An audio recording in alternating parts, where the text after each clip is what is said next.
Hallo und willkommen zurück bei «Los einmal». Jetzt fange ich irgendwie immer an, mich selber so vorstellen, weil ich irgendwie das Gefühl habe, es hören immer mehr neue Leute zu, die keine Ahnung haben, wer ich bin. Also, falls du keine Ahnung hast, wer ich bin, das ist komisch. Aber ich heiße auf jeden Fall Emma und bin 20. Was recht schnell meine Glaubwürdigkeit entfernt. Darum sage ich eigentlich nie, wie alt ich bin. Weil dann ist so halt, was redet die überhaupt? Ja, ich weiß auch nicht, was ich da am Reden bin, to be honest. Dann muss ich auch kurz schauen, ob mein Mikrofon überhaupt aufnimmt. Gestern habe ich nämlich die ganze Folge schon mal aufgenommen. Das kennen wir ja schon von mir, oder? Das ist ja bei jeder zweiten Folge so. Und es hat einfach mit meinem MacBook Mikrofon aufgenommen, anstatt mit meinem huren 300 Stutz Mikrofon. Also das ist wirklich keine gute Investition, wenn du dann nicht mal damit aufnimmst. Was ich so Live-Update-mäßig zu sagen habe, ich war ja in der Ferien gewesen, darum ist auch quasi eine Folge ausgefallen. Also ja, einfach keine gekommen. Aber das habe ich ja angekündigt, wenigstens, gell? Wir waren ja in Saint-Tropez, es war hure schön dort. Und ja, ich bin noch verliebt, was ja immer so eine Sache ist, wenn man so lange mit seinem Freund muss an einem Ort sein, sind ja mega viel. Das ist so ein Test, ein bisschen. Auch mein Manager so, und? Hast du es überlebt? Das ist noch ein gutes Zeichen und so. Ja, aber nein, alles okay, alles gut. Ich will ja eigentlich nicht zu viel über die Beziehung reden und so, aber ich glaube, das ist mal recht unpersönlich. Ich glaube, das ist bei allen ein bisschen so. Und heute bin ich bei meinem Verein, also beim Reitverein, ich reite, man muss immer so Arbeitsstunden abschaffen. Alter. Und das ist sowas von der grösste Abfuck, weil du musst einfach, also für mich ist das ja, weißt du, wie geil, weil ich meine, ich bin selbstständig, ich kann selber schauen, wenn ich wo bin und so.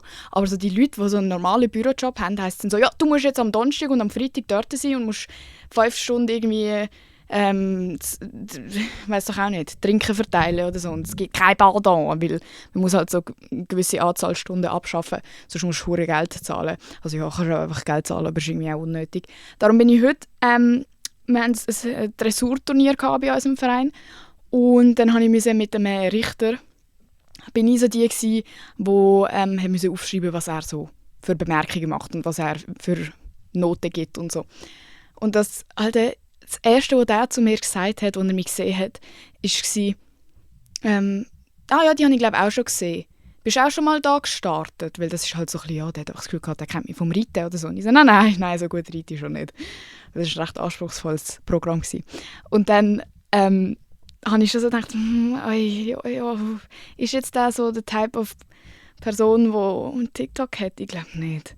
Egal, scheiß drauf, der hat wahrscheinlich, ich sehe einfach aus wie die andere, fair. Bro, dann hocken wir in diesem huren Richterhütli und ich sag's euch, plötzlich aus dem Nichts sagt er, ja, aber bist du nicht die so freche TikToks macht? Und ich habe nicht gewusst, was sagen. Normalerweise, ich bin ja so, ich kann mich gut verteidigen oder so. Und ich habe es eben nicht gecheckt, weil er so eine ruhige war eigentlich. Und wir haben schon ein paar Leute vorher gesagt, so, ja, gell, ein paar Leute kommen, sorry, falls dem seine Söhne das hören, weil er hat mir dann nachher gesagt, seine Söhne schauen mein Zeug und so. Sorry, no front, bitte erzählt das eurem Vater nicht. Bitte nicht. Aber ein paar haben mich vorher schon so ein bisschen vorgewarnt, sind so gesagt, ja, der Amix, so, die Leute kommen Amix nicht so gut mit ihm klar, schaust einfach und so. Und ich so dachte, das war ja mega nett gewesen. Also ich hatte gar kein Problem mit ihm gehabt. Aber er war einfach so ein bisschen so ein ruhiger gewesen und so. Nachher habe ich es verdammt nicht einschätzen, Bro, was meint er jetzt? Will der mich jetzt fronten oder meint er so ein bisschen so, ja, haha, cool, dass du es machst? Also, er hat nichts dazu gesagt, nur freche TikToks. Und dann ich so, haha, ja, das bin ich. Ah ja, dann kenne ich dich von dort, hä? Habe ich eben noch sogar so gesagt, ja, ich habe noch gedacht, wo sie gesagt haben, dass sie mich schon mal gesehen haben, ist es vielleicht eher wegen dem. Und dann hat er wieder nichts dazu gesagt und dann 10 Minuten später so, ja, du bist noch recht eine freche Göre. Ich bin nicht am Lügen. Der sagt mir, der kennt mich seit so einer Viertelstunde. Ich bin sein Handlanger und er ist da am sein Geld verdienen mit Reiterinnen bewerten. Bro, und er kommt mir da mit freche Göre. Und er hat es immer noch nicht, er hat nicht gelacht, als er es gesagt hat. Er hat aber auch nicht mich böse angeschaut oder so. Und dann ja, meine Söhne finden das noch echt cool und so. Ja, also ich habe es auch schon ein paar Mal geschaut. Und dann habe ich schon so langsam so den Vibe bekommen, so, okay, du findest es einfach scheiße, gibst du. Also, du kannst mir nicht sagen, dass du mir das erzählst und sagst freche Göre. Und er hat immer wieder, der hat wahrscheinlich so 3-4 Mal hat er freche Göre gesagt. Und dann war er aber so ein bisschen so, ja, weisst und so, was machst du denn jetzt? Und so, und ich so, ja, ja, du studierst ja, glaub, gell? Habe ich so gedacht, Bro, du bist hure invested dafür, dass du zuerst denkst, du kennst mich vom Reiten. Und nachher habe ich so wieder diesen awkward scheiß Ding machen, den ich immer habe, wenn ich so, sind sie so, ja, studierst, gell? Und dann bin ich so, ja. Und dann mag ich gar nicht erzählen. Dann sage ich einfach, ich tue im Fall einfach so, als würde ich studieren. Das ist mir scheißegal, Alter. Ich lüge einfach. Ich bin so, ja, Psychologie. Und nachher hat er aber gefragt, ja, und jetzt was machen? Und dann habe ich irgendwie Mühe und gesagt, ja, jetzt habe ich ein Jahr Psychologie gemacht, jetzt mache ich mal eine Pause, weißt und so. Und aber was machst du denn jetzt? Und dann habe ich gesagt, ja, also mit dem Social Media Zeug verdient man ja schon Geld. Du verdienst Geld. Ja, weißt, dann musst du mir mal dein Mail aufschreiben. Weißt, ich bin ja noch so ein altmodischer, weißt, dann kannst du mir eben, weißt, wenn du schon gern so Werbung machst und so, weißt, dann ich habe da eben so, Bro, dann habe ich ja wirklich gedacht, du hure kleine Saugauf, wie wagst du es, mich 40 Mal freche Göre zu nennen, egal ob jetzt positiv oder negativ, und nachher kommen von wegen, ich soll Werbung machen für deine Aufführung oder was auch immer jetzt da genau. Ich habe ihm meine Mail nicht gegeben, ich bin nachher auch heimgegangen, to be honest. Sagt es ihm bitte nicht, falls das euch irgendwie... Bro, wenn irgendjemand den wiedererkennt, das ist schon risky, was ich da erzähle, weil man kennt ja so die Turnierleute unter den Reitern. Egal. Das ist auf jeden Fall mein Live-Update, meine crazy Story von heute. Sorry, es ist recht lang gegangen jetzt, aber ich muss es einfach mit jemandem teilen. Ich kann das nicht glauben. Und könnt ihr mir bitte erzählen, ob der mich judged hat oder nicht? Oder findet der mich low-key cool? Dann hat er noch so erzählt, ja, weisst, ich kann das einschätzen. Ich habe früher mal ein bisschen geschauspielert. Ich weiss schon, du bist eine Freche. Also, Bro, ja, wenn du Schauspieler bist, solltest du doch wissen, dass es cool ist. Oder so. Ja, egal, ich hoffe, er hat mich cool gefunden. Sonst würde er ja meine scheiß Mail nicht wählen, oder? I don't care. Also, actually, I do care, aber ich tue es so, als würde es mir nicht jucken. Auf jeden Fall, heute machen wir eine Folge, wo ich darauf eingehe, was ihr mir auf Insta gesagt habt. Ich habe einfach gesagt, so Q&A-mässig, also Questions and Answers, falls ihr nicht weißt, was das heisst. Ihr könnt mir Fragen stellen, ihr könnt mir aber auch einfach so ein Thema können sagen, wo ich etwas dazu erzählen soll. Und ich habe mir da ein paar Sachen abgescreenshottet und lege einfach mal chronologisch los. Da. Es hat keine Struktur, ich schaue einfach da meine huren Screenshots anschauen. Okay? Gut. Also, die erste Frage ist, hast du das Gefühl, die Attention, die du durch Social Media bekommst, verändert dich? Und zuerst, ich habe das reingenommen, weil ich habe so gemerkt, wie ich am Anfang so überzeugt davon war, so, nein, überhaupt nicht und so. Und dann aber ein bisschen länger überlegt und logisch verändert es dich. Also bei mir ist jetzt nicht, also einerseits habe ich das Gefühl, es hat mich schon ein bisschen mehr confident gemacht, weil du weißt einfach, was die Mehrheit der Leute von dir denkt. Also es klingt verdammt blöd, aber du bekommst ja wirklich, das stimmt ja, du bekommst mega viel Bestätigung von dem Ganzen. Es kann natürlich dann auch sofort in die andere Richtung kehren und plötzlich kriegst du nur noch Hate und dann geht alles vielleicht zusammen, wenn du das Selbstbewusstsein nur auf dem aufgebaut hast. Aber ich meine so, ich bekomme täglich Bestätigung dazu, ob das, was ich sage, einigermaßen okay ist, ob das so akzeptiert wird in einer Gesellschaft. Mir schreiben so oft Leute, hey, ich finde dich so hübsch, bla bla bla. So logisch, das hat etwas mit mir verändert, die ganze Attention. Aber auch in die andere Richtung habe ich das Gefühl, ich achte mich viel mehr darauf, eben so, ist alles gut, was ich mache, bin ich gut genug, weil ich ja einfach auch so einen unnatürlichen Überschuss an Meinungen von Menschen bekomme, die andere Leute im ganzen Leben nie bekommen werden, bis sie 90 sind. Wisst ihr, was ich meine? Ich habe immer das Gefühl, so, Leute achten sich extrem darauf, was ich sage. Und wenn das der Hans-Heiri Wurst neben mir sagen würde, wäre es kein Problem. Aber wenn ich etwas vielleicht ansatzweise falsch sagen würde, wäre es gerade so, oh mein Gott, wenn sie das gesagt. So, und das ist halt mega schwierig, wenn du noch nicht 40 bist und das Leben noch nicht im Griff hast und vielleicht auch noch nicht alle deine Meinungen mega weisst und logisch, so alle machen Fehler und ich habe das Gefühl, ich kann keine Fehler machen, weil es würde mir niemand mehr verzeihen. Und darum achte ich mich, oder probiere ich mich mega darauf zu achten, mich hure korrekt so auszudrücken, so, obwohl mache ich eigentlich auch nicht, aber ich habe das Gefühl, ja, das bereitet mir ein bisschen Sorgen. Und ja, auch einfach sonst so habe ich am meisten jetzt, glaube ich, einfach in meinem Umfeld verändert. Also eben, es haben auch ganz viele eben wieder mal so nach den Nachteilen von Social Media und so gefragt und das ist einfach so etwas, du merkst hure, dass die Leute dich nur noch für das sehen. Nicht alle, aber die meisten Leute sehen nur noch das. Und darum sage ich auch, mega viele fragen ja, hey Emma, ich finde dich so eine coole, würdest du mit mir Kontakt aufbauen, können wir vielleicht Kolleginnen sein oder auch Kollegen, was auch immer, bei Typen, sorry, glaube ich kein Wort, aber es ist für mich dann immer so, ja, mega herzig, aber nein, ich kann nicht neue Leute kennenlernen, ich kann nicht mit Leuten irgendwie eine neue Freundschaft anfangen, wo ich weiss, sie finden mich nur cool, basierend auf dem, was bei mir auf Social Media läuft. Und es ist für mich schwierig zu unterscheiden dazwischen, ja okay, das, was ich poste, bin ja wirklich ich probiere so gut wie möglich, mich wirklich gut so realistisch darzustellen und authentisch zu sein, logisch.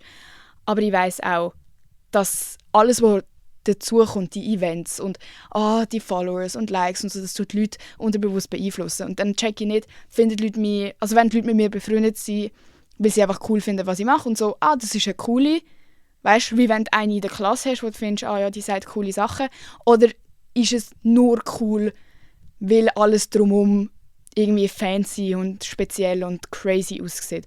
Und das ist für mich hure schwierig und ich glaube, da lege ich mir selber auch mega viele Steine in den Weg, indem ich einfach irgendwie assume, dass viele Leute mich nur für das sehen. Aber ich habe es halt auch einfach am Anfang vor allem so erlebt und ich glaube, ich bin einfach durch das ein bisschen vorsichtig geworden. Also es hat regelmäßig Leute gegeben, wo mit mir, oder auch bis heute noch, es gibt Leute, die melden sich bei mir nur, wenn sie irgendwie etwas wissen wollen über Social Media, wenn sie wissen wollen, wie viel Geld ich bekommen habe, wenn es irgendwie heisst, ja, kannst du mir auch ein Red Bull organisieren? Also Bro, hab deine Fresse, du hast mich ausgelachen. Die ersten fucking 6 Monate, wo ich den Scheiß gemacht habe und jetzt kommst und willst irgendetwas von mir? Nein, einfach nicht.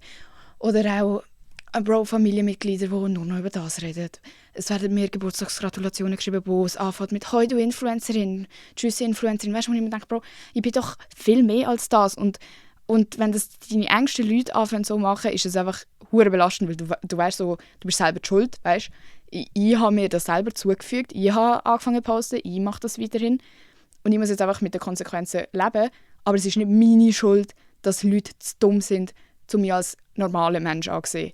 Genau gleich, wie ich jeden anderen, den ich jemals getroffen habe, ganz normal behandle. Auch wenn er mein Kindheitscrush war und plötzlich ist er am gleichen Event wie ich. Ich denke mir nachher nicht, oh mein Gott, das ist jetzt gerade der Jonas Ems mit seiner Freundin neben mir.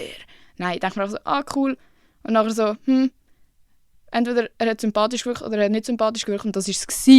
Und ja, egal. Auf jeden Fall, ich glaube schon, es hat mich schon beeinflusst und ich glaube, es ist nicht etwas Schlechtes, das zuzugeben. Und die Frage ist auch von einer, wie würde man sagen, so einer aufstrebenden Creatorin gekommen, die so ein bisschen jetzt am Anfang ist. Und ich denke, eben genau am Anfang ist es schon so etwas, das Sorgen bereitet und wo man sich mega allein fühlt damit. Und man fühlt sich immer mega schuldig, wenn man sich irgendwie beeinflussen lässt von irgendwelchen Umständen. Jetzt nicht nur bezogen auf Bekanntheit oder Öffentlichkeit oder so. Vielleicht gibt es bei dir auch eine Situation, wo du irgendwie dazu relaten kannst. Irgendwie vielleicht Erfolg, schulischer Erfolg, irgendwie einen neuen Beruf oder irgendwie einen hohen Lohn, wo alle deine Kollegen nicht relaten können und du bist so, irgendwie lasse ich es schon irgendwie an mich an, aber das ist, glaube auch einfach ein Teil des Lebens und man muss einfach irgendwie lernen, damit umzugehen. Und für mich ist einfach am wichtigsten, dass ich selber weiss, dass ich nicht irgendwie abgehoben bin oder so. Also ich bin die Letzte, die sich irgendwie etwas auf das einbildet. Ich bin die Erste, die sagt, Bro, die Leute, die das so verherrlichen und so crazy finden. Und es gibt auch echt viele in der Creator-Welt, die sich so einen darauf einbilden, auf den Scheiß, wo ich mir denke, Bro, du bist peinlich. Du bist peinlich. Du bist überhaupt nichts Besseres. Aber ja, einfach so das. Ich hoffe, ich kann das immer noch so in Grenzen halten, dass ich irgendwie etwas mir darauf einbilde. Mega viele Fragen sind übrigens heute bezüglich Social Media. Also, falls Sie das nicht so interessiert, tut es mir leid. Es kommt auch noch ein bisschen so Beziehungsstuff und so, aber ja. So muss ich garbsen. Aber gefragt, Disziplin. Wie viel braucht es, um dein Social Media Game durchzuziehen? Schiebst du einmal Sachen von dir her? Und zuerst bin ich auch wieder so, ja, Bro, nein, braucht es eigentlich gar nicht, das ist ja voll chillig und so. Aber ich muss sagen, also grundlegend, ich bin so ein undisziplinierter Mensch. Ich kann nicht. Ich tue immer alles vor mir anschieben, auch in der Schulzeit. Ich habe immer am letzten Abend gelernt. Ich habe immer gewusst, ja, es kommt schon gut raus. Darum hatte ich auch nie das Bedürfnis gehabt, irgendwie etwas daran zu ändern, weil ich bin nie auf die Fresse geflogen und habe gemerkt, oh, jetzt hätten wir aber eine Woche mehr Zeit nehmen sollen. weißt? Und wenn du immer die so durchschlängeln kannst und irgendwie gleich gut bist, wieso würdest du dann plötzlich diszipliniert sein? Funktioniert irgendwie nicht. Darum, das habe ich einfach nicht so gelernt, irgendwie, glaube ich. Ausser, wenn mir etwas hure am Herzen liegt und ich einfach Freude daran habe. Das ist auch früher so, als ich ein Kind war, habe ich mir selber beigebracht, kann ich so gewisse Sachen machen, so, aber einfach, weil es mir Spass gemacht hat. Und so ist es bei mir halt mit Social Media. Also ich glaube, wenn man es objektiv betrachtet, bin ich wahrscheinlich schon sehr diszipliniert, was das angeht, weil ich mache mein Zeug, ich tue das Zeug immer rechtzeitig abgeben, ich schreibe mir alles auf. Auch jetzt alles, was im Hintergrund läuft mit so Kooperationen und Verträgen und Verhandlungen und so. Ich bin immer eigentlich, vor allem vor dem, dass ich das Management hatte. Jetzt, wenn ich das Management habe und ich es so ein bisschen abschiebe und dann vergesse ich auch Sachen, weil es jemanden gibt, der sich darum kümmert. Aber wenn ich die volle Verantwortung habe, dann bin ich schon auch sehr präsent. Und ich würde auch nie, also zum Beispiel, du hast immer ein Datum, wenn du zum Beispiel ein Video musst schicken für eine Kooperation, damit sie es halt approven können, oder? Ich würde nie im Leben würde ich das einen Tag zu spät schicken oder so, ausser es ist wirklich gerade etwas passiert, oder irgendwie es hat nicht funktioniert oder es war scheiße gewesen, oder also weißt du, so zum Beispiel ich habe eine allergische Reaktion auf etwas, logisch schicke ich dann das Video nicht, dann muss man eine andere Lösung suchen. Aber nie im Leben, ich kann das nicht und man würde sich denken, ja, das ist ja selbstverständlich, das ist ein Job, aber es gibt glaube ich auch eben viele Leute, die das nicht so ernst nehmen und so. Aber auch eben, weil ich finde, das ist ein bisschen selbstverständlich, würde ich es jetzt auch nicht so als harte Disziplin betrachten. Aber es ist schon, es braucht schon Durchhaltevermögen und irgendwie auch Motivation, um an einen Punkt zu kommen, wo viele von uns jetzt sind. Also so, niemand von diesen Leuten, die Erfolg haben, und ich würde mich jetzt auch nicht selber als jemand bezeichnen, der den grössten Erfolg ever mit Social Media hat, aber ich bin ja schon weitergekommen als am Anfang. Können wir es mal so stehen lassen. Ich will nicht irgendwie komisch tönen oder so, aber man kann ja darüber reden, wie es ist. Aber niemand von diesen Leuten, die ansatzweise irgendwie ein bisschen Erfolg hatten mit diesem Social-Media-Ding, hat das einfach von heute auf morgen gehabt. Alle sind dran geblieben, jahrelang. Ich meine, schaut mal den Adi und so an. Die haben jahrelang irgendwelche YouTube-Videos gepostet und sorry, falls ich da Fake News verbreite, ich habe das nämlich nie so verfolgt oder auch nie mitbekommen. Ich habe jetzt im Nachhinein mich nie darüber informiert, aber so viel wie ich weiss, ist das ja nie hure gut gelaufen dazumals. Und plötzlich ist es dann halt einfach gekommen. Aber die haben alle weitergemacht. Egal, wie viel, ob es jetzt 1 Million Leute geschaut haben oder vielleicht 200. Weißt du, was ich meine? Und aus dem entspringt dann das. Und das ist vielleicht schon eine Art von Disziplin. Aber ja, es ist halt schon vielleicht auch, vor allem dann, wenn es so gut läuft, dass man selbstständig sein kann und wirklich halt Vollzeit das macht, dann braucht es auch Disziplin im Sinne von, dass du überhaupt etwas machen musst und deinen Tag gestalten musst und dranbleiben musst und Ideen sammelst und so. Aber ja, das ist ja jetzt nicht außerordentlich crazy. Aber ja, ich war auf TikTok live gewesen. Da hat eine Person gehabt, die immer wieder gefragt hat, hey, ich will jetzt auch Geld verdienen mit Social Media, kannst du mir irgendwelche Tipps geben? Und ich bin immer so, hört auf, das mit dieser Intention überhaupt in Betracht zu ziehen. So läuft es nicht. Du kannst nicht anfangen mit dem und das Gefühl haben, ja weisst du, weil ich würde gerne nebenbei noch ein bisschen Kohle machen. Das ist überhaupt nicht das Ziel des Ganzen. Und ich weiss, es ist schwierig wahrscheinlich, weil man sieht, wie es bei anderen läuft und was anderen in den Arsch geschoben wird, wenn sie dann den Erfolg haben. Und logisch, irgendwie sieht man die ganzen Influencer-Leute und denkt sich, oh, ich hätte auch gerne das Leben. Aber man darf es nicht aus dieser Motivation heraus probieren anfangen. Du musst wirklich einfach etwas finden, wo du Freude daran hast. Und vielleicht, wenn du Glück hast, finden andere Leute auch Freude an dem, was du machst. Und dann bringt es dir vielleicht, also weißt, kommt es zu etwas. Aber wenn nicht, musst du wie auch okay sein damit, weil du musst Freude haben dabei, das zu kreieren, etwas zu erschaffen und nicht möglichst viel Aufrufe und möglichst viel Geld zu machen. Logisch, irgendwann spielt halt alles zusammen so eine Rolle und ich würde ja lügen, wenn ich sagen würde, es tut mich nicht beeinflussen, ob mein Content gut ankommt oder nicht. Aber man darf einfach nicht von Anfang an so denken, so, ja, jetzt will ich Fame und jetzt weißt du, wie machst du das, dass du so schnell wie möglich so viele Followers wie möglich brauchst. Bro, das funktioniert nicht. Kauft dir von mir aus Followers und lügt Brands an, das funktioniert wahrscheinlich am besten. Ihr würdet fucking staunen, wenn ihr wüsstet, wie viele Leute gekaufte Followers haben. Das ist echt... Ich will gar nicht anfangen darüber. Jeder will anderen und vielleicht auch sich selber ein gewisses Bild von sich selber vermitteln. Bis wann ist es normal? Und ich bin ja da eben jetzt auch wieder genau zu diesem Thema hure in einer speziellen Situation, weil ich bin mir ja gefühlt 24/7 am Darstellen. Einfach mit dem Unterschied, dass ich es für die ganze Welt zugänglich mache und nicht nur für mein Umfeld. Darum würde ich sagen, für mich ist es schon auch oft das Thema so, ja, wie wirke ich auf andere.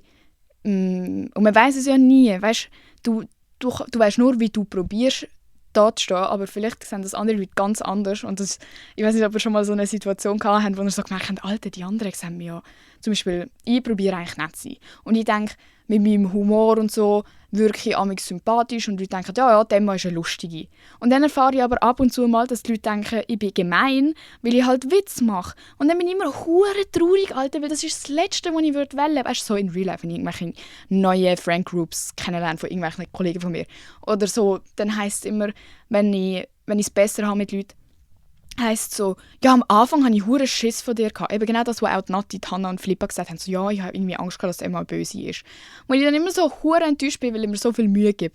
Und genau das, denke ich, ist so ein bisschen die Gefahr dabei. Und wir lügen ja, wenn wir sagen, nein, also mir juckt es überhaupt nicht, was die Leute denken.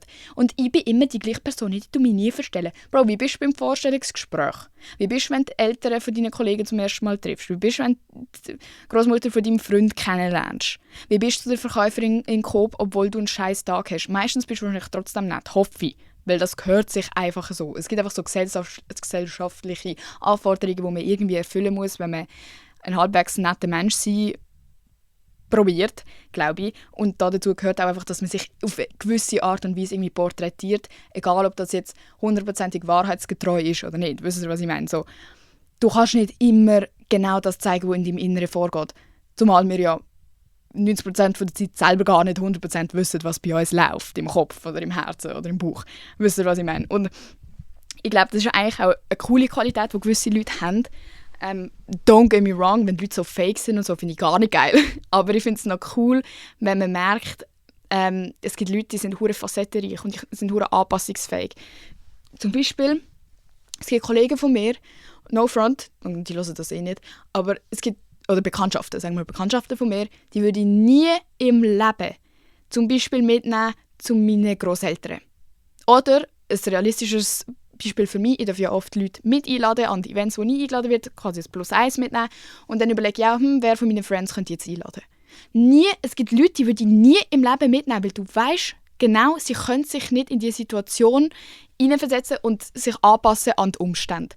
Du weißt, es wird irgendwie peinlich oder awkward oder komisch, also sie werden irgendetwas rauslassen, wo du dich nachher schlecht fühlst dafür, dass du das überhaupt so irgendwie das Gefühl hast, dass es gut laufen könnte. Genau gleich bei den Grosseltern. Es gibt auch so Leute, die können das nicht. Oder die juckt es einfach zu wenig, um das zu machen. Und dann gibt es aber so Leute, wo du weißt, Alter, die kann ich überall mitnehmen. Und das fühlt sich für mich, weil ich auch mir sehr viel Gedanken darüber mache, logisch, wenn du jetzt nicht so bist, juckt sie wahrscheinlich fett nicht so hart wie mich. Aber für mich ist es so ein Comfort zu wissen, ich habe meine 2 Kolleginnen, die ich fucking mitnehmen kann in den Coop. Und ich werde mich nicht schämen, weil sie gemein sind zu der Kassiererin. Mit denen kann ich zum Coiffeur. Die werden dort eine gute Zeit haben mit mir. Mit denen kann ich in die Body. Es wird nicht irgendwie komisch. Mit denen kann ich an ein Event. Die werden sich genauso nice verhalten wie jeder andere dort. Und das ist einfach angenehm. Und das ist etwas, was ich mega schätze an Menschen, wo ich finde, das gehört irgendwie auch zum Erwachsenwerden, dass man sich so ein bisschen zusammenreissen kann. Und eben genau so, für mich, Bro, ich habe auch hohe Schwierigkeiten mit dem. Ich wünschte, ich könnte ein bisschen mehr mich anpassen an zum Beispiel seriöse Situationen, wo ich zum Beispiel nur schon, wenn ich am Bestellen bin. Mein Freund lacht mich immer aus, und das übrigens macht es überhaupt nicht besser, aber mein Freund lacht mich immer aus, weil ich mache immer so eine auf fake dumm. Ich bin immer so, jetzt weiss ich nicht ganz, wie man das ausspricht. Und wenn ich irgendwelche italienischen Nudeln bestelle, weil ich mich einfach so schäme davor, etwas falsch zu machen, dass ich mich lieber dumm stelle. Und so ein bisschen, also natürlich nicht so, wie heisst das? Aber so, jetzt weiss ich nicht ganz, wie ich sage, so ein bisschen Witzli machen und dann so, aber das da bestelle ich. Und dann ist er immer so, wieso bestellst du das nicht einfach normal? Du kannst es ja. Und dann bin ich so, nein, mir ist so wohler. Lieber habe ich das Gefühl, sie findet mich lustig und so ein bisschen Witzli, als dass sie denkt, ich bin dumm, wenn ich es vielleicht falsch mache. Und das fände ich auch von mir selber hure geil, wenn ich mich selber dort ein bisschen mehr beim Buseln könnte und so ein bisschen ein falsches Bild von mir vermitteln könnte. Und einfach so wäre so, ja, ich hätte gerne Torchetti mit Sugo. Danke. Aber so bin ich einfach nicht. Und das verstand ich auch. Logisch fühle dich jetzt nicht gefrontet, wenn du jemand bist, der sich wirklich null verstellen kann, wenn man es so krass formulieren will. Ich verstehe es und es ist nicht immer möglich, aber was ich mit dem Ganzen sagen will, so, ich hoffe, es wird nicht immer so schlecht angesehen, eben wenn man sich auf eine gewisse Art und Weise darstellt. Und zu der Frage, ab wann ist es, oder bis wann ist es noch normal und ab wann wird es krankhaft, ich glaube, so ein bisschen problematisch wird es, wenn man es nur für andere Leute macht. Also ich zum Beispiel verstelle mich für meinen eigenen Comfort zum Teil. Oder auch einfach, weil ich nicht will, dass sich jemand anders wegen mir schlecht fühlen muss. Wenn ich jetzt zum Beispiel einen scheiß Tag habe und asozial bin zu den Leuten, sorry, das haben die ja nicht verdient. Das ist logisch auch für andere Menschen, aber wenn es jetzt nur so ist, ich will jetzt möglichst vielen Menschen gefallen und darum mache ich das und das und am Schluss des Tages geht es dir aber blöd damit, dann würde ich sagen, ist es problematisch. Oder wenn es wirklich völlig unrealistisch ist, eben auch jetzt vor allem im Internet. Zum Beispiel, wenn ich jetzt jeden Tag ein Foto von einer Yacht posten würde, weil ich einfach einmal an dem Ort war und dort 100 Bilder gemacht habe, damit ich einfach jeden Tag so tun, als wäre ich dort, aber dabei hocke ich daheim im Bett. Logisch ist es dann krankhaft und problematisch und nicht okay. Aber ich finde, zum Beispiel, wenn jetzt ich nicht jedes Mal, wenn ich am Heulen bin im Bett, das im Internet teile, obwohl ich ja ganz viel von meinem Leben zeige, ist das okay, weil ich bin nicht dazu verpflichtet, diesen Teil zu zeigen und es überwiegt wie, also weißt, das kleine Zeigen von der Realität ist für mich wie weniger wert, als dass ich nicht noch 100'000 Leute auch noch traurig mache. Verstehen Sie, was ich meine? Amigs, glaube ich, muss man wirklich abwägen. So. Zum Beispiel die ganzen Influencer, die jeden Tag ein Video posten, «Oh mein Gott, die Deutsche Bahn!» und sich so hure aufregen und jeden Tag ist ein neues Problem und die Leute sind logisch investiert und logisch, es gibt Likes und Views, weil die Leute viel mit so harten Gefühlen anfangen können und so, sich auch so vertiefen drin und so. Aber bringst du etwas Gutes raus in die Welt? Nein, nicht wirklich. Das war jetzt eine lange Rede, kurzer Sinn gewesen, aber ja, amigs wisst ihr, ich kann nicht aufhören zu schneiden. Dann hat eine Person geschrieben, einfach so ein allgemeines Thema, glaube ich, ein Gefühl haben, man muss irgendwie mega gut sein, voll talentiert, um sich selber definieren zu können. Und ja, ich weiß auch nicht ganz, was dazu sagen, weil ich habe das auch ganz oft, also ich war früher auch so ein Kind, so, ich habe mich nur gut gefunden, wenn ich auch mega gut in etwas war oder immer besser war als andere in etwas. Und ich habe mir auch immer so ein bisschen, weißt du, immer so einen Ego-Push gegeben, wenn ich die Beste war in etwas und so weiter und so fort. Ich glaube, das geht uns allen so. Also logisch, es fühlt sich gut an, wenn du weißt, du hast etwas gut gemacht und das ist ja irgendwie auch eine gute Motivation irgendwo und du musst ja irgendwelche Aspirationen haben, so in dem Sinn. Aber ich glaube, es gehört auch völlig dazu, zum Leben zu realisieren, so, okay, es muss nicht jeder die nächste Britney Spears werden.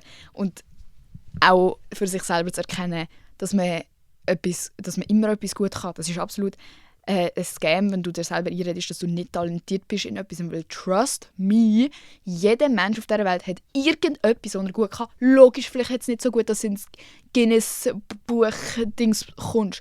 Aber irgendetwas kannst du immer besser als andere und genau umgekehrt kannst du irgendetwas immer auch viel schlechter als alle anderen. Aber das ist das Schöne. Du kannst immer von anderen Leuten lernen und andere Leute werden immer von dir etwas lernen können. Also wenn du vielleicht mit dem gerade ein bisschen am Struggle bist, red dir selber das ein. Überleg mal ein bisschen selber, wann hast du jemandem etwas beigebracht, hast du jemandem bei etwas geholfen. Es kann auch nur sein, dass du etwas Hilfreiches gesagt hast. Es muss nicht immer irgendwie so materiell sein, so ja, die kann gut zeichnen, also materiell keine Ahnung, aber so physisch, so greifbar sein, so die kann gut zeichnen, der kann gut turnen, keine Ahnung, wie auch immer, die hat viel Kohle, so und so. Nein, es kann auch wirklich sein, dass du hilfsbereit bist oder, keine Ahnung, mega gut auf Lösungen kommst oder ich weiss auch nicht, hure motiviert bist im Leben oder hure positiv oder so. Es gibt alles. Und man muss sich einfach genug mit sich selber beschäftigen, glaube ich, um das so ein bisschen realisieren und auch zufrieden werden mit dem. Weil es ist immer einfach, nicht zufrieden zu sein, finde ich. Ich finde, es ist schwieriger, um einfach dankbar zu sein und sich selber mal sagen, hey, du machst das gut, du bist gut so. Das ist hure schwierig. Es ist viel einfach, nein, ich bin eh nicht gut. Nein. Darum üben wir das ein bisschen. Ihr seid auch cool, wenn ihr nicht ein heftiges, außerordentliches, einzigartiges Talent habt, weil wir sind alle irgendwo gleich. Wir müssen nicht immer diesen scheiß Individualitätskomplex haben, da von wegen, hey, nein, ich bin anders als alle anderen. Nein, es ist hure cool, dass wir alle gleich sind. Es ist hure geil, dass wir alle die gleichen Kleider haben und die gleiche Musik hören, weil das heisst, dass wir relaten können und einander verstehen auf irgendeine Art und Weise. Oder? Sonst wäre es ja ein einsames Leben. Dann etwas, was auch hure viel erwähnt wurde, sind Trust Issues. Einfach blut angeschrieben, Trust Issues. Leute, ich muss euch enttäuschen. Zu dem habe ich wirklich keine Tipps bis jetzt, weil ich bin selber hure mit in dem inne. Und wenn du meine Daddy-Issues voll gehört hast, weisst du auch haargenau wieso. Zwinker, Spoiler. Ja, es ist glaube ich, irgendwie, vielleicht, ich weiß es nicht. Ich habe das noch nie gelesen irgendwo. Das ist jetzt einfach eine wilde Assumption von mir. Aber ich habe das Gefühl, es ist vielleicht auch so ein Generationending, weil wir wirklich die Ersten sind, die voll mit dem Handyzeug, also so mindestens ab der Pubertät, dann wenn auch so romantische Sachen ins Spiel kommen und so, mit digitalen Sachen aufgewachsen sind. Und wir sind die Ersten, die 24/7 sehen, was alle anderen machen, 24/7 können kontrollieren, was läuft. In sozialen Interaktionen, das ist ja crazy, das ist ja das, was der Mensch so antreibt, so das soziale Leben und so. Und wir haben einfach Protokoll für alles, überall, von allen Menschen. Du kannst jetzt zu deiner Mutter gehen, ans Handy gehen, schauen, was sie mit 50 Menschen geschrieben hat und du siehst Schritt für Schritt, was abgelaufen ist. Genau gleich bei deinem Freund, genau gleich bei all deinen Kolleginnen. Du siehst, wer, wenn, wo ist. Die meisten haben irgendwie noch so SnapMap an oder irgendwie, was weiß ich was, der Gucker. Hört auf, schaltet das aus, es ist scary. Macht von mir aus mit euren engsten Leuten irgendwie Find My Phone oder so. Hört auf, ihr werdet gekidnappt. Aber so wisst ihr, was ich meine? Man sieht 24/7, was bei den anderen läuft und dann denke ich, ist es hure schwierig, nicht so einen Kontrolldrang zu haben und irgendwie sofort in das schlechte Overthinking reinkommen, so ja und wieso und eben so in das Trust-Issues-Ding so ja, die chillen jetzt miteinander, weil sie haben mich nicht gern und niemand hat mich gern und ach, wieso würde ich denen vertrauen, die sind jetzt gerade sicher über mich am Lästern, weil sie sind alle eins trinken miteinander und ich bin nicht dabei. So, vielleicht haben sie auch gar nicht an die gedacht oder weißt, nein, das ist überhaupt keine Möglichkeit, alle hassen die auf dieser Welt. So, für mich persönlich ist es einfach so ein bisschen, also ich habe mir viel Gedanken über das gemacht in letzter Zeit, weil in meinem Umfeld gibt es mega viele Leute, die überhaupt kein Problem mit dem haben und es irgendwie gelernt haben oder noch nie ein Problem damit hatten, die irgendwie blessed waren mit einer hure geilen Familie, die so offen ist und nie irgendwie so Vertrauensmissbrauch irgendwie im Spiel war, wo mich dann obviously damit dazu anregt, so zu denken, was ist denn mit mir falsch gelaufen, dass ich Trust-Issues habe und alle meine Kollegen gefühlt sind einfach so normal und sind so, ja, nein, aber du musst dir ja keine Sorgen machen. Ja, okay, eigentlich weiss ich das rational auch, es hilft mir halt nicht. Ich glaube, bei Trust-Issues eben ist halt das Problem, man weiss es ja. Man weiss die Sachen, die alle sagen, ja, du musst einfach Vertrauen haben, weil es bringt dir nichts, dich zu stressen. Oh ja, merci Ursula, jetzt mache ich mir abends um 3 in der Nacht weniger Gedanken darüber, ob eigentlich alle Menschen auf dieser Welt mich hassen. Danke. Weißt, aber es jetzt mal hure dumm gesagt, es bringt dir ja for real nichts. Und das probiere ich mir selber so oft einzureden. So, was bringt es mir, mich den ganzen Tag aufzuregen oder zu stressen, mir selber Angst einzujagen? Auch, was ist, wenn, zum Beispiel jetzt in einer Beziehung, was ist, wenn er mich jetzt gerade betrügt und ich werde es nie im Leben herausfinden. Es ist ja so möglich, Leute. Es gibt so viele Leute, die wissen wahrscheinlich, oder auch ich selber, ich weiss, es kann sein, dass mich einer von meinen Ex-Freunden betrogen hat und ich weiss es nicht. Das kommt ja nicht immer raus. Aber was macht es für dich für einen Unterschied? Oder für mich, wenn ich mir jetzt jeden Tag eben so Gedanken darüber mache und mich Stress und so, wenn es so ist, wird es ja irgendwann rauskommen oder enden, die Beziehung. Und logisch hat man Angst vor dem Schluss von einer Beziehung oder vor einer Veränderung und so weiter, aber du kannst dich ja dann gerne mit dem befassen, wenn es kommt. Du musst nicht schon 2 Jahre dir Sorgen machen. Und die Wahrscheinlichkeit, dass es scheiße läuft, ist ja mal so viel grösser, wenn du dir so viele Gedanken dazu machst und so mühsam bist. Also sorry, wir sind ja wirklich mühsam, das klingt verdammt asozial, aber ich bin mühsam in einer Beziehung, weil es wäre ja so viel einfacher und weniger anstrengend, wenn ich auch so wäre, oh ja, viel Spass. Ich vertraue dir. Du wirst es super machen. Du liebst mich ja nämlich. Aber du bist das Gegenteil. Du bist so, liebst du mich eigentlich wirklich? Alle 2 Tage. Und ich glaube, ja, man muss sich wirklich auch bewusst sein, dass man wirklich anstrengend ist. Ich finde, viele Leute kommen dann in das Ding rein so, nein, du musst jetzt mit dem klarkommen, dass ich so bin und du musst mir jetzt alles sagen, was du jemals gemacht hast und du musst. Und das ist dann für das Gegenüber, das das vielleicht gar nicht so kennt, hure überfordernd. Also, wenn man Trust-Issues hat, fair, ich verstehe euch, ich bin eine von euch, aber probiert nicht, das als selbstverständlich anzusehen und nichts daran zu verändern. Also probiert wirklich aktiv irgendwie euch zu überlegen, was könnt ihr machen oder was würde mir helfen. Mir hat es verdammt geholfen, meine Leute zu kommunizieren. Alter, wenn du mir das und das sagst, dann komme ich gerade in Panikmodus. Du musst das anders sagen, bitte. Oder zum Beispiel so, wenn nicht klar kommuniziert wird, so, ja, vielleicht gehe ich am Samstag noch raus. Dann bin ich sofort so, Bro, was für vielleicht? Wenn? Mit wem? Wieso kannst du mir das nicht sagen? Es geht gar nicht darum, dass es am Samstag etwas gibt, sondern für mich ist dann sofort, wieso wird das nicht klar kommuniziert? Ist irgendetwas, stimmt das nicht? Ist das irgendwie eine Lüge? Wieso kannst du mir noch nicht klar sagen? Aber wenn von Anfang an gekommen wäre, hey, es ist noch nicht ganz sicher, aber ich werde dann noch sagen, wenn es klar ist, gehe ich mit dieser Friend Group in einen Club, irgendwo in, weiss doch auch nicht, Alten Bern. Aber du musst dir natürlich keine Sorgen machen, gell? Das ist alles gut. Also das wäre so eine andere Delivery, wo man sich sowas schon mal von Anfang an weniger Gedanken machen würde. Also lernt, oder vielleicht, wenn ihr auch mit jemandem nahe sind oder zusammen sind, wo so Trust-Issues hat und ihr wisst nicht, was machen, weil mega oft wird dann so gesagt, Bro, ich kann nichts richtig machen, ich weiß nicht mehr, was machen, es ist alles falsch.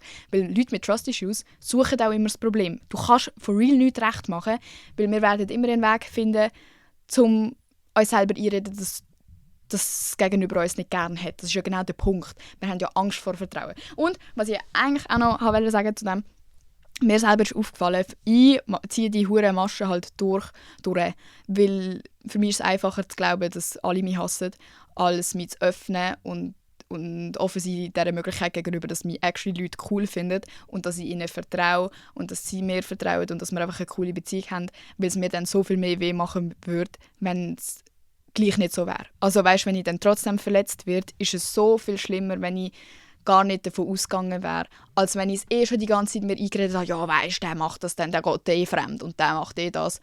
Und dann kommt es wirklich so raus vielleicht und dann bin ich so, habe ich es ja gesagt, habe es ja gewusst. Habe ich mir nie vertraut. Weißt? Das ist so ein hoher Schutzmechanismus und das ist mega blöd, weil es macht dein Leben so viel schlimmer und es bringt dir nichts und am Schluss des Tages bist du genau so traurig. Also sorry, ich bin nicht weniger traurig, wenn mich jemand betrügt, nur weil ich es die ganze Zeit schon assumed habe. Ich bin dann noch mehr traurig, weil ich so bin, oh mein Gott, habe ich doch gewusst, dass ich nicht liebenswert bin. Versus wenn ich so denke, oh, in diesem Fall habe ich mich halt getäuscht, nächstes Mal weiss ich es besser. Sehen das so ein bisschen meinen Punkt. Wir müssen ein bisschen lernen, uns selber beruhigen. Und eben, hört auf, von Leuten erwarten, dass sie euch beruhigen müssen. Das Einzige, was man machen kann in einer sehr, sehr coolen, guten Beziehung, wo man auch sehr dankbar dafür sein muss, und sage ich jetzt an dieser Stelle, wenn man kann erwarten kann, dass das umgesetzt wird, was man kommuniziert. Also bei mir, eben in meinem Fall. So ein bisschen so das, hey, kannst du bitte nächstes Mal das anders formulieren? Es hat mir wirklich, ich bin gerade nicht mehr klar gekommen, weil ich mir schon so viel Sorgen gemacht habe. Kannst du das nächste Mal bitte anders sagen? Und wenn dann das Gegenüber sagt, ja sicher, Alter, hure crazy, hure gut. Aber ich kann nicht erwarten, dass zum Beispiel mein Freund sich daheim einsperrt und nie mehr irgendeine andere Seele anschaut, nur damit ich sicher sein kann, dass er mich nicht betrügt. Und das ist ja so eine Tendenz, dass man dann sofort so kontrollierend wird und dann hässig wird, wenn es nicht umgesetzt wird oder so. Und das ist dann hure schnell hure toxisch, auch wenn man das gar nicht will und man fühlt sich ja dann nachher auch schlecht dafür. Aber ja, das sind so meine paar Gedanken dazu. Die sind jetzt auch überhaupt nicht geordnet, aber ja, eben, ich befasse mich auch fest mit dem Thema in letzter Zeit. Dann ist einfach nur so blank Verhältnis zu deinem Vater. Ich kann gerne die Daddy-Issues-Folge hören, dort geht es auch ein bisschen um das. Aber ja, ich habe irgendwie das Gefühl, ich schuld das, obwohl ja, die Leute, die das wahrscheinlich dazu mal so ein bisschen mitbekommen haben, hören wahrscheinlich den Podcast gar nicht. Das ist auch mega kontraproduktiv. Wahrscheinlich sind alles neue Leute, die dazu hören und jetzt ist man wieder so invested in das Thema, wenn ich es überhaupt anspreche. Aber ich habe das so ein bisschen totgeschwiegen, weil eine Zeit lang habe ich mich öffentlich dazu geäussert, dass ich so ein bisschen genervt bin und so, oh, was ist mit dem und bla bla. Und ich will aber halt eigentlich immer noch nicht so wirklich darüber reden, weil ich mich extrem schlecht fühle, wenn ich das mache. Weil eben, es geht um andere Menschen, es geht nicht nur um mich. Ich stand zwar in der Öffentlichkeit und eben, ich habe eine grosse Fresse und erzähle von meinem Privatleben, ja, aber das heisst nicht, dass ich von anderen Leuten automatisch erzählen darf. Also darf schon, aber kann. Oder irgendwie, keine Ahnung. Es ist einfach mega schwierig und es ist auch wirklich so mega in mir drin, so dass die Leute immer sagen, ja, aber es ist Familie und du darfst nicht und über das redet man nicht und so ein bisschen das Totschweigen. Und eigentlich will ich nicht so jemand sein, darum eben sage ich jetzt gleich irgendwie ein bisschen etwas dazu. Weil ich glaube, wir kennen das alle, dass man, oder nicht alle, hoffentlich, aber viele werden das verstehen können, dass es halt in der Familie nicht immer so ist, wie man es gerne gehabt hätte und dass man wie das Gefühl dann bekommt, Alter, alle anderen haben das irgendwie gehabt und niemand redet schlecht über seine Eltern oder und nicht, dass ich jetzt hure schlecht würde reden, da, weißt du, es ist nicht das, aber so, niemand sagt etwas dazu und es wirkt dann einfach so, als hätten es alle voll gut oder und dann fühlt man sich einfach noch schlechter und einfach so das und darum will ich das nicht. Für mich, was ich sagen kann, ich habe einfach kein enges Verhältnis zu ihm. Es ist nicht, er ist überhaupt kein Böse. Er ist nicht ein Schlechter, er ist nicht nichts von dem. Also es ist nie so, es ist nicht das. Es sind mehr andere Sachen gewesen, was jetzt auch, weißt, so das Auseinandergehen von meinen Eltern und so weiter und so fort. Und ich war auch einfach hure jung gewesen, also meine Eltern sind auseinander, als ich 6 war. Und vor dem, eben, er war halt immer am Arbeiten gewesen. Ich wollte einfach nur mit meiner Mami sein. Ich hatte kein grosses Interesse an ihm gehabt, weil er auch einfach nicht so oft dort war, eben wegen dem Arbeiten. Das kann man ja niemandem übel nehmen. Das ist ja oft so, dass man eher mit der Mutter dann war. Und danach war einfach nichts gewesen. Also nachher sind wir auf Dänemark gezogen. Es war schwierig mit dem Kontakt. Es sind einfach alles so Umstände, die für mich jetzt einfach eine grosse Distanz erschaffen haben. Und auch einfach jetzt, das ist eine Sache, das ist ja so das Private und das macht mir natürlich auch weh zum Äußeren. Und ich wünschte, es wäre nicht so. Und ich habe mir jahrelang gewünscht, dass ich ein gutes Verhältnis habe und Eltern habe, die sich mega lieben. Und aber jetzt habe ich keinen Speicherplatz mehr auf der Kamera. Ich weiß jetzt nicht, wo ich war. Aber auf jeden Fall, eben, logisch wünsche ich mir eigentlich immer noch, dass es anders wäre. Aber es ist halt einfach nicht so und es ist auch okay. Dafür habe ich andere Sachen im Leben. Aber es ist jahrelang ist das mein grösster Wunsch gewesen. Als Kind, Bro, was meine ich, was ich mir gewünscht habe, als ich Geburtstagstorte die Kerzen drauf ausgeblasen habe? Oh ja, bitte kommen meine Eltern wieder zusammen. Weißt, also so eine hure Scheinwelt. Aber das haben halt einfach nicht alle. Und darum wird ich auch einfach ja, auch dazu stehen. So, Bro, das ist halt einfach nicht das beste Verhältnis und das ist okay so. Damals, als ich mich öffentlich zu dieser Situation geäußert habe, ist es darum gegangen, dass von der anderen Seite öffentlich Aussagen getätigt worden sind, die einfach überhaupt nicht okay sind für mich. Vor allem politisch oder irgendwie so auf diese Ebene. Und da habe ich etwas müssen sagen dazu, weil ich mich davon distanzieren wollte. Weil ich will nicht... Weil von der anderen Seite kommt immer, ja, die Emma ist meine Tochter, die Emma ist meine Tochter. Und von meiner Seite kommt überhaupt nichts. Und das hat ja einen Grund. Und ich will nicht mit irgendwelchen fragwürdigen Aussagen in Verbindung gesetzt werden. Und darum habe ich für mich dazumals wirklich das Bedürfnis gehabt, also zu sagen, stopp. Wer auch immer das alles gesehen hat, bitte denkt nicht, dass das meine Ansicht ist. Bitte denkt nicht, dass ich irgendetwas mit dem zu tun habe. Bitte denkt nicht, dass der Mensch mich erzogen hat, weil das stimmt nicht. Ich bin überhaupt nicht von ihm erzogen worden. Ich habe immer Kontakt mit ihm, immer gut mit ihm, wir haben es immer lustig. Wir sind mehr sowieso irgendwelche so Cousins oder so. Alter. Aber meine Mami hat alles gemacht in meiner Kindheit und jetzt und immer. So. Und das ist halt, ja, das ist das Einzige. Und eben, ich glaube, es ist schwierig, also unterscheiden für mich auch zwischen, okay, das Verhältnis ist halt einfach nicht so gut, aber das ist trotzdem eigentlich ein cooler. So, das ist für mich auch schwierig in meinem Kopf, so wirklich ernst zu sagen, so, ja, er ist schon ein Lustiger oder so, weißt du, und ich sage, ja, aber er hat das und das gemacht. Oder früher ist das und so, das ist einfach schwierig. Ja, aber eben, ich will nicht in Details gehen, ich will nicht irgendetwas schlecht reden, aber meine Sicht ist ja gleich, also ich darf ja meine Sicht gleich äußern und das ist schwierig zu akzeptieren. Ich würde es lieber totschweigen und ich würde lieber sagen, ja, alles ist gut und so. Aber eigentlich muss ich zu mir selber stehen und sagen, ja, Bro, das ist einfach so. Und wenn irgendjemand von meiner Familie ein Problem damit hat, dass über das geredet wird, verstand ich es. Es ist unangenehm. Man wünscht sich eine perfekte Familie, aber sind wir ehrlich, wir haben keine perfekte Familie. Gut, dann. Was sagst du zu dir und FOMO? Falls jemand nicht weiss, was FOMO ist, das ist Fear of Missing Out, also Angst haben, etwas zu verpassen. Und ich habe ein ganz komisches Verhältnis zu FOMO. Weil einerseits habe ich es hure. Ich denke mir jedes Mal, wenn ich irgendeine Story sehe, mir so, oh, wieso bin ich nicht auch dort? Andererseits sage ich nie ja. Die Leute fragen mich und ich bin so, nein, ich habe keine Lust. Nein, ich kann nicht. Und also meistens habe ich wirklich keine Zeit, weil ich einfach so halt irgendwie ein komisches Schedule habe mit dem Social Media Zeug und so, Events, bla bla bla. Oder auch einfach müde bin von diesen Events. Also wirklich, wenn ich ein Event hatte, muss ich erst mal 2 Tage daheim bleiben und das verstehen viele Leute auch gar nicht. Aber es ist wirklich so.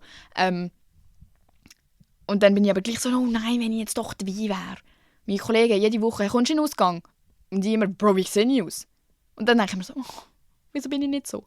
Ich glaube, das ist für mich mehr, ich will eigentlich wirklich nicht dort sein. Also für mich, immer wenn ich dann gehe, zum Beispiel jetzt in den Ausgang so, denke ich danach, ja okay, also so crazy ist es jetzt auch nicht gewesen. Weißt?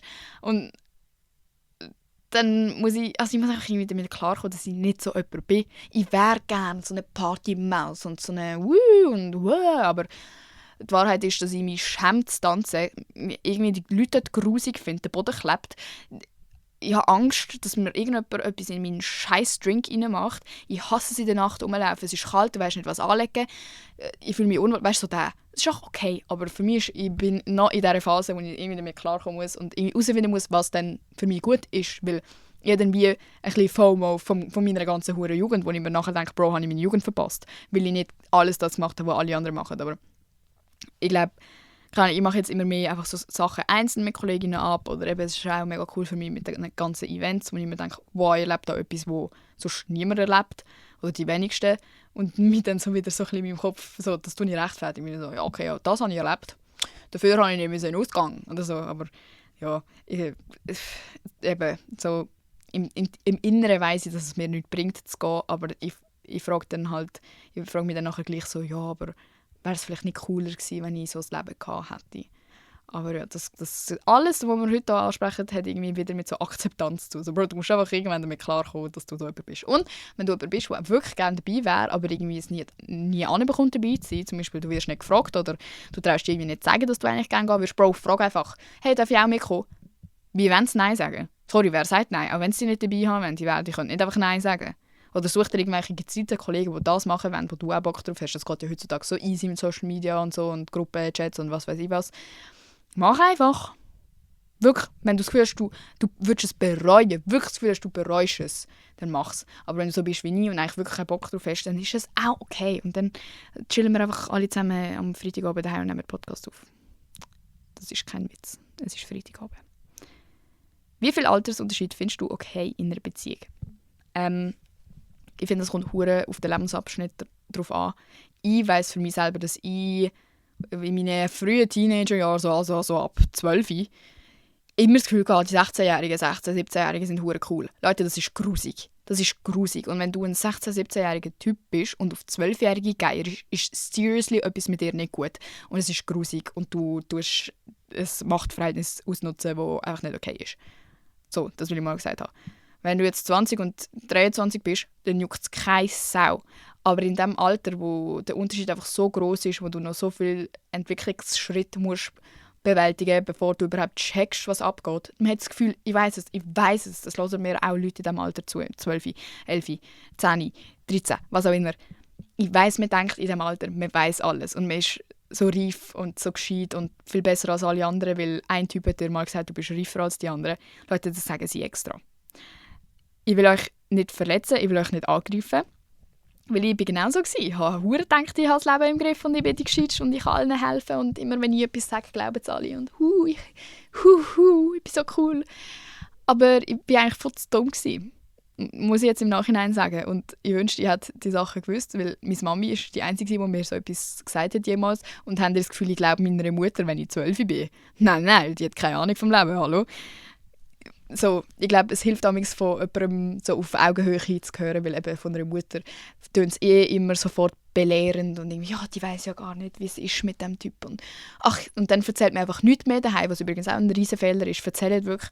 Also wenn ihr schon so das Gefühl habt, bei einem Typ zum Beispiel, wenn ihr jünger sind und so ein bisschen so, ich erzähle jetzt nichts, weil sie werden hässig, meine Eltern. Dann machen es auch nicht, weil wenn du schon weisst, du kannst es ihnen nicht erzählen, dann ist es, weil du weisst, es ist falsch und du solltest nichts machen, wo du selber schon weisst, es ist falsch. Wenn du es nicht weisst, fair, dann machst du gerade einen Fehler und du wirst es nachher wissen. Weißt du, was ich meine? Aber wenn du es schon weisst, dann bist du auch blöd, wenn du es trotzdem weisst, weil das kommt dann nie gut raus.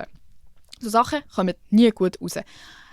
Jetzt so, keine Ahnung, ich glaube, so ab 16 finde ich, ist es okay, wenn so 16, 17, 18-jährig, weißt so okay. Aber vor 16, sorry, hast du schon mal absolut nichts mit Volljährigen zu tun.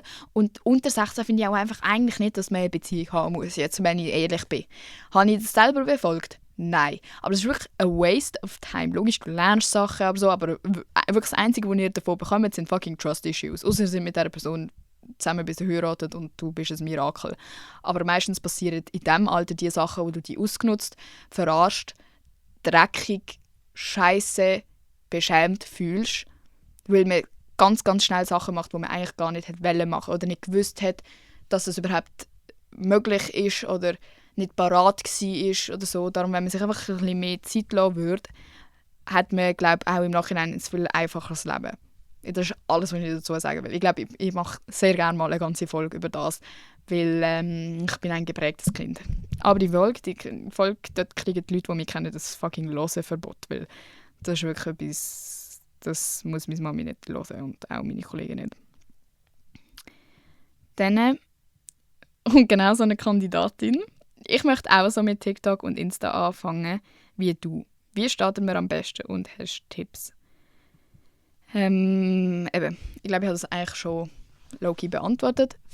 Obwohl, was ich noch dazu sagen will, wenn das wirklich so eures Ziel ist und ihr denkt, ihr hättet Freude daran und ihr seid gerne kreativ und ihr wollt etwas auf die Beine stellen und Videos machen macht euch Spass, bla bla, ganz fair, valid. Ich sage das nicht so, ja, du schaffst es eh nicht, das hat schon genug von uns. Nein, überhaupt nicht. Es braucht immer neue Dings und so. Aber macht euch, bevor ihr so einen scheiß Schritt macht, wirklich ernsthaft über einen Monat Gedanken darüber. Könntet ihr damit klarkommen, erstens, wenn alles viral geht, ihr 300'000 Followers habt, ihr nicht mehr draussen rumlaufen könnt, ausser mit irgendwie Cap, Sonnenbrille, wegschauen, wenn Leute euch anschauen, weil sonst erkennt die jeder sofort und will mit dir ein Foto machen. Du wirst angesprochen, du wirst vielleicht auch ausgelacht. Du kannst nicht im Zug hocken, ohne dass du angestarrt wirst. Es werden heimlich Fotos von dir gemacht. Du kriegst jeden Tag Dickpics zugeschickt und dein Umfeld wird sich extrem verändern und du wirst nie mehr so einfach Kollegen finden können, wie du es vorher gemacht hast. Kannst du mit dem umgehen? Für deine Passion, fürs Videos machen zum Beispiel. Gehst du diesen Tausch ein?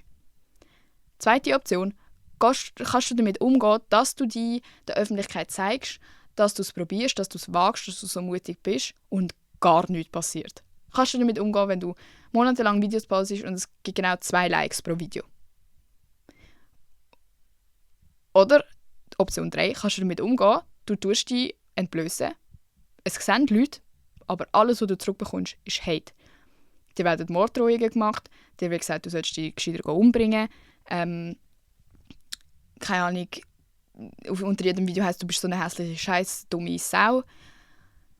So ein bisschen der. Kannst du mit dem umgehen? Nein, logisch nicht. Mit dem kann niemand umgehen. Aber das ist einfach etwas, das ist ein Risiko, das besteht. Und du kannst nie wissen, wie es rauskommen wird, wenn du anfängst. Und ich hätte gerne gehabt, dass mir das jemand so deutlich gesagt hätte, bevor ich angefangen habe. Weil niemand überlegt sich das. Alle denken einfach, oh, jetzt tue ich mal ein Video rein. Und dann machst du halt irgendwie random weiter und dann wird es halt zu etwas. Und ich glaube, wir unterschätzen alle, ich auch immer noch, wie gefährlich das es eigentlich sein kann. Wie viele Leute plötzlich ganz viele Informationen über dich haben. Auch vor allem am Anfang achtet man sich überhaupt noch nicht darauf, poste ich, wo ich wohne, poste ich mein Haus von außen, zeige ich meine tägliche Routine. Zum Beispiel, ich gehe immer am 6:45 auf diesen Bus. Nein, das alles dürft ihr nicht machen. Bitte, auch wenn ihr Privatsachen postet, bitte postet nie so Sachen, weil es gibt genug Fälle, wo das dann genau zu creepy Sachen führt. Auch wenn das paranoid tönt und so, es passiert häufiger, als man meint. Und es bleibt im Internet. Und Leute schreiben sich das auf.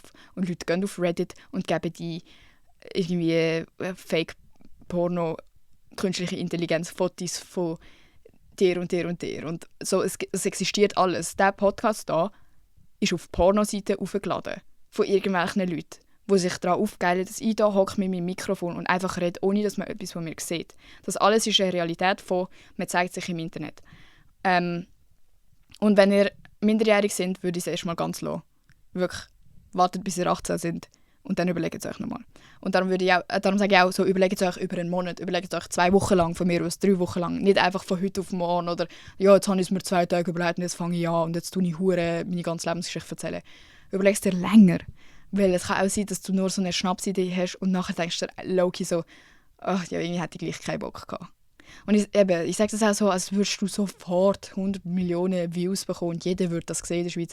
Aber die ersten Leute, die das sehen, sind immer die Leute, die du schon kennst. Also, wenn du auf TikTok postest, Bro, dann kommt sofort from your contacts, egal ob das ein Aufruf hat oder 100. Jeder sieht das von deinem Hurendorf irgendwann, das sage ich dir jetzt schon. Und das ist hure unangenehm und mit dem musst du auch klarkommen. Aber so bezüglich, wie man anfängt und Tipps und so, glaube ich, habe ich vorher schon erwähnt, eben, es ist einfach wichtig, dass du authentisch bist, dass du irgendetwas hast, wo du Freude daran hast und wo du teilen willst. Und ich habe auch in einem 20-Minuten-Artikel gesagt, es kann sein, dass deine Passion ist fucking Vorhängelismen. Das ist scheißegal. Ich sage es euch, du könntest 1 Million Followers mit dem machen.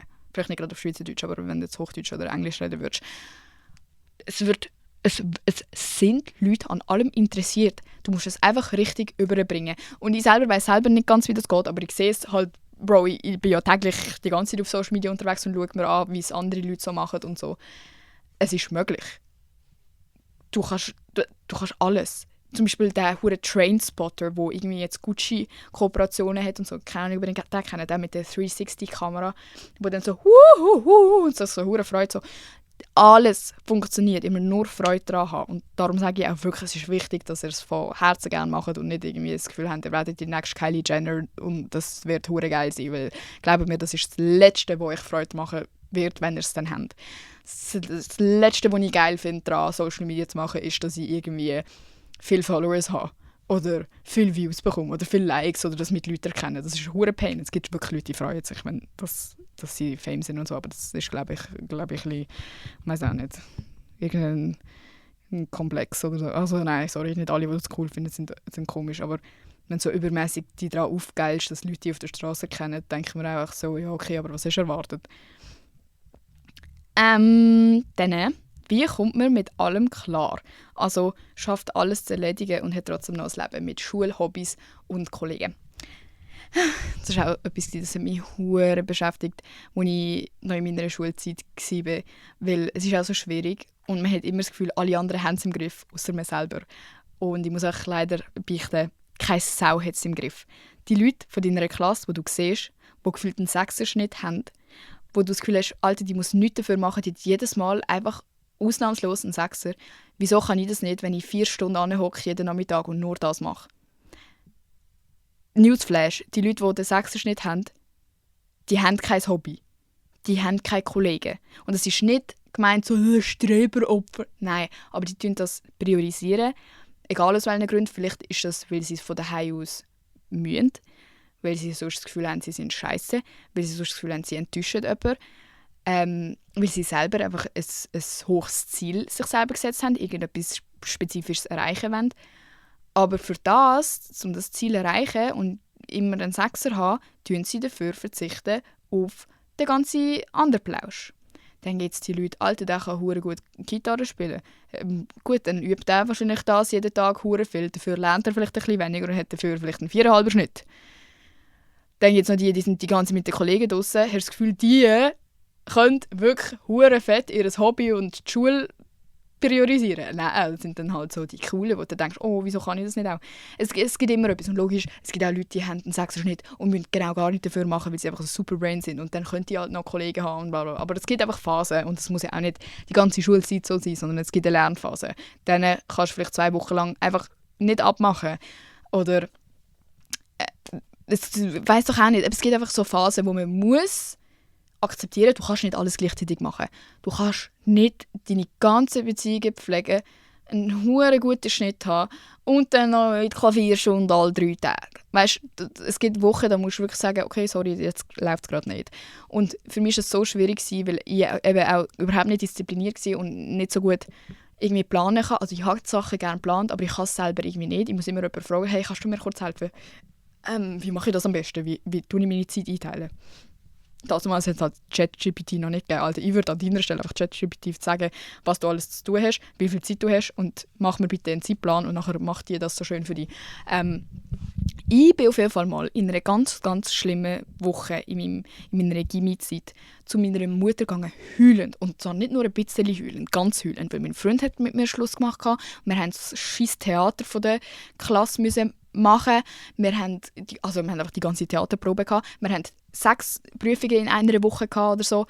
Und ich habe nichts gelernt und ich habe nicht gewusst, wie ich es jemals überleben soll und habe mich einfach hilflos gefühlt. Und dann ist meine Mami, Props an sie, Grüße gehen raus, du bist die beste Mann, ist sie mit mir angehockt und hat mir einen fucking Zeitplan geschrieben. Und zwar nicht nur so lernen, schlafen, sondern sie hat mir reingeschrieben, wenn ich eine Pause machen kann, wenn ich mit dem Hund laufen kann, wenn ich schlafen kann, wenn ich einen Mittagsschlaf mache, wenn ich jetzt habe ich das schon gesagt, das Mittagessen, ich weiß nicht, ob ich es schon gesagt habe.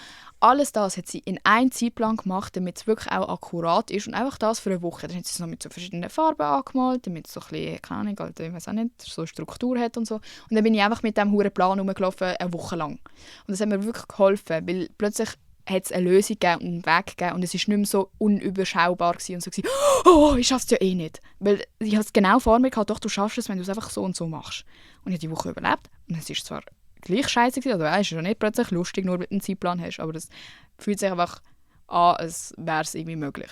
Darum würde ich euch das raten, wenn es wirklich so eine schlimme Zeit gibt, macht euch einen Plan, tut eben auch wirklich die Sachen einplanen, die Zeit brauchen, genau so irgendwie ready machen, aufwachen. Du kannst nicht einplanen, du stehst um 5:30 auf und lernst und dann fährst du um 5:30 an zu lernen. Nein, wenn dein Wecker um 5:30 läutet, dann brauchst du sicher eine halbe Stunde, bis du for real wach genug bist, um etwas zu lernen. Mindestens. Wisst ihr, was ich meine? So, all die Sachen einplanen, damit du nachher nicht auch wirklich den Zeitplan einhalten kannst. Weil das Mühsamste ist, wenn du einen Plan hast und nachher merkst du so, Bro, ich bin verdammt hinten drin, weil ich habe nicht eingeplant, dass ich noch schiessen muss und fressen muss. Wisst ihr, was ich meine? So. Aber ihr schafft das. Und es ist völlig normal, dass man nicht alles unter einen Hut bekommt. Das ist ein Scam. Niemand hat alle diese Sachen gleichzeitig hure im Griff. Das funktioniert nicht. Es gibt nicht genug Zeit auf der Welt für das. Man hat immer irgendeine Priorität und irgendetwas kommt immer zu kurz und man muss sich einfach selber dafür entscheiden, was an erster Stelle kommt. Dann ist eine Frage noch, was mich wirklich Wunder nimmt, hört dein Freund deinen Podcast? Und ich habe ja gesagt, ich will ja eigentlich nicht so viel über das reden, über so die ganze Beziehung und so. Aber ich musste es einfach reinnehmen, weil die Person geschrieben hat, was mich wirklich Wunder nimmt. Also es nimmt die Person wirklich Wunder und da muss man ja natürlich antworten. Nein. Die Antwort ist ein starkes, klares Nein, weil erstens will ich das nicht, zweitens juckt es ihn, glaube ich, auch irgendwie nicht. Ich habe ihn eigentlich noch nie gefragt, wieso es nicht... Doch, ich glaube schon. Ich habe kein Gedächtnis. Aber auf jeden Fall, erstens rede ich über die ganzen Themen mit ihm. Meistens zuerst. Meistens bekomme ich eigentlich Ideen für den Podcast, wenn ich ihn wieder mal irgendeinen Scheiß gefragt habe und wir dann darüber geredet haben zum Beispiel. Aber es ist auch so, es nimmt dir so viel Gesprächsstoff weg. Imagine, er lässt mir einfach so eine Stunde zu, wie ich meine Meinung sage und er kann mir nicht erzählen, was er dazu denkt. Und wir können nicht dafür 4 Stunden im Auto hocken und genau über das reden. Weißt, es nimmt so viel weg und ich erzähle ja auch mega persönliche Sachen oder auch, keine Ahnung, zum Beispiel so Daddy-Issues oder so. So, Bro, die Folge will ich nicht, dass er die hört. Ich will von mir selber aus erzählen können, was ich in dem Moment ihm gerne sagen würde dazu. Ich will ihm ja nicht eine 360-Tour von meiner Psyche machen, wenn es ihn gerade in dem Moment gar nicht juckt. Also keine Ahnung, ich glaube, das ist ein bisschen schwierig zu erklären, aber eben, ich sage ja, gefühlt in jeder Folge, es stresst mich eigentlich, wenn die Leute, die mich kennen, das hören, weil ich weiß nicht, das ist auch ein bisschen komisch eigentlich, dass ich es schlimm finde, wenn es meine Ängste hören, wenn es eigentlich irgendwelche Strangers hören dürfen. Aber das ist irgendwie einfach etwas anderes. Aber ja, ich habe es ihm auf jeden Fall von Anfang an verboten und ich glaube, er würde es auch nicht hören. Das ist so das Fazit. Aber mit den Videos und alles wird geschaut. Regelmäßig. Und dann kommt immer so, oh, mega cool. Und ich bin immer traurig, wenn, also das war zwar noch nie, aber ich wäre verdammt traurig, wenn er würde sagen, ja, das Video habe ich jetzt nicht so gut gefunden. Aber das war noch nie so. Ich höre die Podcasts zum... Was? Oh, sorry. Ich höre die Podcasts, um die jüngere Generation lernen zu verstehen. Was würdest du uns sagen? 35- bis 40-jährig. Also erstmal mega cool, dass du den Scheiß hörst, nur zum uns verstehen. Props an dich. Das machen viele Leute sicher nicht. Was ich allgemein gerne würde sagen, ist eben genau das, was du eigentlich gerade machst. So, probiert uns bitte auch ein bisschen zu verstehen. Probiert irgendwie zu sehen, dass wir nicht nur handysüchtige Opfer sind, die nicht mehr arbeiten wollen, sondern probiert irgendwie den Hintergrund zu sehen, wieso ist das so? Wieso hat sich das verändert? Wieso sind wir nicht mehr so zielstrebig und wollen 8 Stunden am Tag im Büro hocken Und ich glaube, ihr würdet ganz schnell, wenn ihr euch ein bisschen Gedanken über das machen würdet, einsehen, dass ihr das selber doch auch nicht machen wollt, zum Beispiel. Oder immer so das Politische, ja, die sind jetzt alles immer nur grün und so, hure Scheiß. Ja, weil wir auch einfach sehen, dass unsere Kinder dann vielleicht keine Zukunft mehr haben, wenn es so weitergeht, zum Beispiel, oder? Also einfach ein bisschen mehr probieren, uns zu verstehen. Und umgekehrt sollten wir ja euch auch eigentlich mehr probieren zu verstehen. Ich habe auch keine Ahnung, wieso ich allen immer Boomer sage und mir denke, Alter, du Karin, wieso bist du so engstirnig? Es wird wahrscheinlich auch irgendeinen Grund haben, dass ihr so erzogen worden sind und es damals einfach nichts geheißen hat, wo geheißen hat, irgendwie, nein, das mache ich jetzt nicht, oder so. Aber ja, einfach, und was ich auch ganz fest an dem wichtig finde, ist, dass man eben das ganze Digitale versteht und nicht so, was tust du jetzt so blöd, leg doch jetzt das Handy mal weg, weil für Jugendliche ist das die ganze Welt. Das ganze soziale Leben spielt sich auf dem huren Gerät ab. Logisch ist es nicht gut, aber es ist ja verständlich, dass Leute so abhängig davon sind, vor allem in der Jugendzeit, weil du hast das Gefühl, du verpasst etwas und du hast das Gefühl, du musst dabei sein und es passiert so viel auf dem Handy, wo man gar nicht mitbekommt. Und auch als älterer Teil vielleicht, ich weiss, es hören mir viele Eltern zu, klärt das mit euren Kindern bitte ab, bevor ihr ihnen ein Handy in die Hand drückt, was die Gefahren sind. Und nicht eine auf «Ja, schaust du denn, gell?» sondern wirklich ernsthaft wie ein Kollege oder eine Kollegin anhocken und aufklären und auch die schlimmen Sachen erzählen.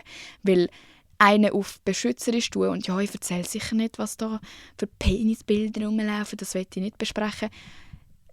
Glaub mir, 2 Stunden später wird sie es selber herausfinden. Das geht so schnell. Und ich glaube, das ist heute auch besser als früher, wo wir erst mal jung waren, weil dort war es ja noch viel weniger ein Thema und so. Aber ja, besprecht einfach die schlimmen Themen wirklich mit euren Kindern.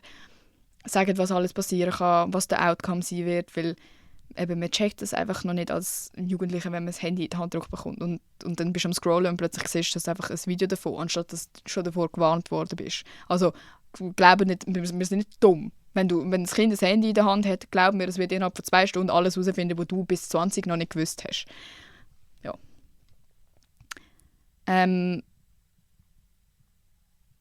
Ja, Leute, ich glaube, das wäre es eigentlich auch schon gewesen. Jetzt habe ich schon über eine Stunde gelabert, das reicht, glaube ich.